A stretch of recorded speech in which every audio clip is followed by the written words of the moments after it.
वशिष्ठ आशुलिपि भाग 2 अध्याय 17। जहाँ तक मेरा अपना संबंध है, मैं स्पष्ट भाषा में कहना चाहता हूँ कि न तो इस प्रकार के भगवान की हमको ज़रूरत है और न इस प्रकार के भगवान की देन की। हमारे लिए तो वही भगवान आराध्य हो सकता है जिससे हमारे स्वरूप से स्नेह हो।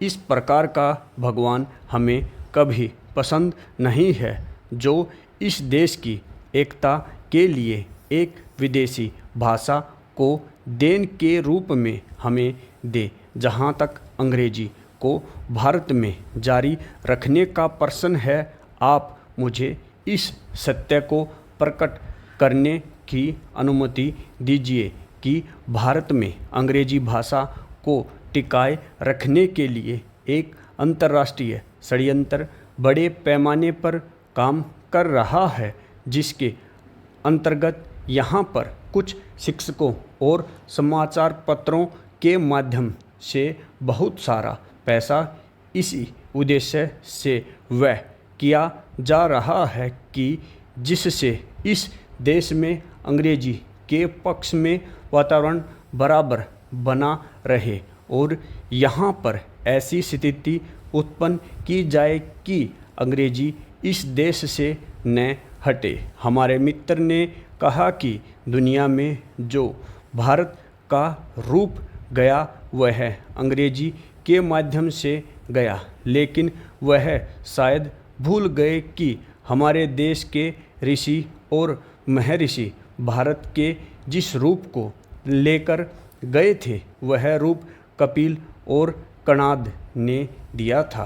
वह अंग्रेजी के द्वारा गुलामी में मिला हुआ रूप नहीं था।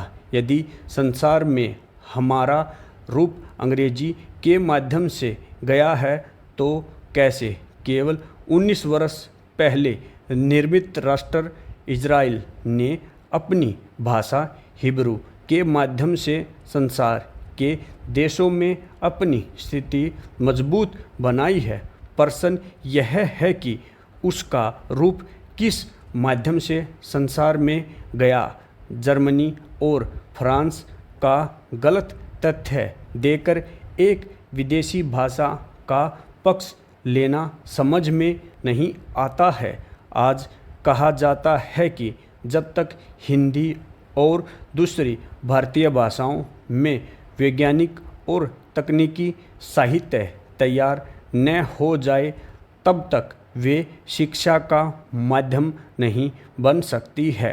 लेकिन जब तक ये भाषाएं प्रयोग में ही नहीं आएंगी तब तक उनमें वैज्ञानिक और तकनीकी साहित्य के निर्माण की स्थिति भी नहीं आएगी।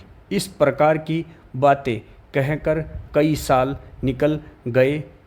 अगर ऐसी संदिग्ध स्थिति बनी रही तो देश में ऐसा वातावरण कभी पैदा नहीं हो सकता जब भारतीय भाषाएं शिक्षा का माध्यम बन सकें। भारतीय भाषाएं तभी शिक्षा का माध्यम बन सकेंगी जब उनका उपयोग हो। पूर्णविराम।